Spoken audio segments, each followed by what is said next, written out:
കഴിഞ്ഞ ദിവസം മലയാള സിനിമ നേരിടുന്ന പ്രതിസന്ധിയെക്കുറിച്ച് ചെറിയൊരു നടനും നിർമ്മാതാവുമായ സുരേഷ് കുമാർ പറഞ്ഞ കാര്യങ്ങൾ ഏറെ ചർച്ചയായി മാറിയ ഒന്നായിരുന്നു. പല നിർമ്മാതാക്കളും നാട് വിട്ടു പോകേണ്ട ഗതികേടിലാണ് ഉള്ളതെന്നും കഴിഞ്ഞ മാസം മാത്രമുണ്ടായ നഷ്ടം 110 കോടിയാണെന്നും മലയാള സിനിമയ്ക്ക് താങ്ങാവുന്നതിന്റെ 10 ഇരട്ടിയാണ് താരങ്ങൾ പ്രതിഫലമായി വാങ്ങുന്നതെന്നുമാണ് സുരേഷ് കുമാർ പറഞ്ഞത്. കൂടാതെ താരങ്ങൾ തന്നെ സിനിമ നിർമ്മിക്കുന്നതിനെതിരെയും സുരേഷ് കുമാർ പ്രതികരിച്ചിരുന്നു. ആർട്ടിസ്റ്റുകൾ എന്നാണ് പടം നിർമ്മിക്കാൻ തുടങ്ങിയത്? കോവിഡിന് മുമ്പ് ദിലീപും മോഹൻലാലും മാത്രമാണ് ഇവിടെ സിനിമ നിർമ്മിച്ചിരുന്നത്. ബാക്കിയുള്ളവരെല്ലാം കോവിഡിന് ശേഷം OTT പ്രചാരത്തിൽ വന്നതോടെയാണ് ഈ പ്രൊഡക്ഷൻ തുടങ്ങിയത്. എല്ലാം എനിക്ക് പോരട്ടെ എന്ന വിചാരമാണ് ഇതിന് പിന്നിലെന്നും സുരേഷ് കുമാർ പറഞ്ഞിരുന്നു. ഇപ്പോൾ സുരേഷ് കുമാറിന്റെ വാർത്താ സമ്മേളനത്തിനെതിരെ പ്രതികരിച്ച് എത്തിയിരിക്കുകയാണ് നടൻ വിനായകൻ. രൂക്ഷമായ ഭാഷയിലാണ് വിനായകൻ സോഷ്യൽ മീഡിയ പോസ്റ്റിലൂടെ സുരേഷ് കുമാറിന്റെ നിലപാടിനോടുള്ള തന്റെ എതിർപ്പ് അറിയിച്ചത്. അഭിനേതാക്കൾ സിനിമ നിർമ്മിക്കേണ്ടെന്ന് തന്റെ ഭാര്യയോടും മകളോടും പോയി പറഞ്ഞാൽ മതിയെന്നാണ് വിനായകൻ ഫേസ്ബുക്കിലെ പോസ്റ്റിൽ പറഞ്ഞത്. മലയാള സിനിമ തന്റെയും തന്റെ കൂടെ നിൽക്കുന്നവരുടെയും കുടുംബസ്വത്താണോ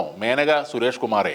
അഭിനേതാക്കൾ സിനിമ നിർമ്മിക്കേണ്ടെന്ന് തന്റെ ഭാര്യയോടും മകളോടും പോയി പറഞ്ഞാൽ മതി. ഞാനൊരു സിനിമാ നടനാണ്. ഞാൻ സിനിമ നിർമ്മിക്കുകയും ഡയറക്റ്റ് ചെയ്യുകയും ഡിസ്ട്രിബ്യൂട്ട് ചെയ്യുകയും പ്രദർശിപ്പിക്കുകയും ചെയ്യും. ഇത് ഇന്ത്യയാണ്. ജയ് ഹിന്ദ് എന്നും പറഞ്ഞുകൊണ്ടാണ് വിനായകൻ ആ കുറിപ്പ് അവസാനിപ്പിക്കുന്നത്. ഇതോടെ നേരത്തെ ഉണ്ടായ സംഭവങ്ങളും വിവാദങ്ങളും എല്ലാം മറന്ന് വിനായകന് കൈയടിക്കുകയാണ് സോഷ്യൽ മീഡിയ. സിനിമ നിർമ്മിക്കാൻ പ്രത്യേക മാനദണ്ഡമൊന്നും നമ്മുടെ നാട്ടിലില്ല. കാശുണ്ടെങ്കിൽ മാന്യമായി പടം പിടിക്കാം. അതിനുള്ള അവകാശം സുരേഷ് കുമാറിനെ പോലുള്ള പഴയ നിർമ്മാതാക്കൾക്ക് മാത്രമായി ആരും പതിച്ചു നൽകിയിട്ടുമില്ല. ദിലീപിനും മോഹൻലാലിനും ആകാമെങ്കിൽ മമ്മൂട്ടിക്കും പൃഥ്വിരാജിനും ആകാം, വിനായകനും ആസിഫ് അലിക്കും ആകാം. അതിനെ സുരേഷ് കുമാർ രോഷം കൊണ്ടിട്ടോ സമരം പ്രഖ്യാപിച്ചിട്ടോ ഒരു കാര്യവുമില്ല. പൂച്ചക്കൊരു മൂക്കുത്തി, ഓടരുതമാവ ആളറിയാം, അക്കരെ നിന്നൊരു മാരൻ, അരം പ്ലസ് അരം കിന്നരം എന്നീ ചിത്രങ്ങളൊക്കെ വലിയ മുതൽ മുടക്കില്ലാതെ നിർമ്മിച്ച് പണം വാരിയ പോലെയല്ല ഇപ്പോഴത്തെ കാലം. ആറാം തമ്പുരാന് ശേഷം കാര്യമായി ഹിറ്റുകൾ ഇല്ലാതെ പോയപ്പോൾ പഴയ ചിത്രങ്ങൾ പൊക്കിക്കൊണ്ടുവന്നു. നീലത്താമര, രതിനിർവേദം, ചട്ടക്കാരിയൊക്കെ ഇങ്ങനെ വന്നതാണ്. സുരേഷ് കുമാറിന്റെ ഈ പടങ്ങളെല്ലാം പൊളിഞ്ഞപ്പോൾ മറ്റുള്ളവർക്കാണ് കുറ്റം. ചെറിയ രീതിയിൽ പണം മുടക്കി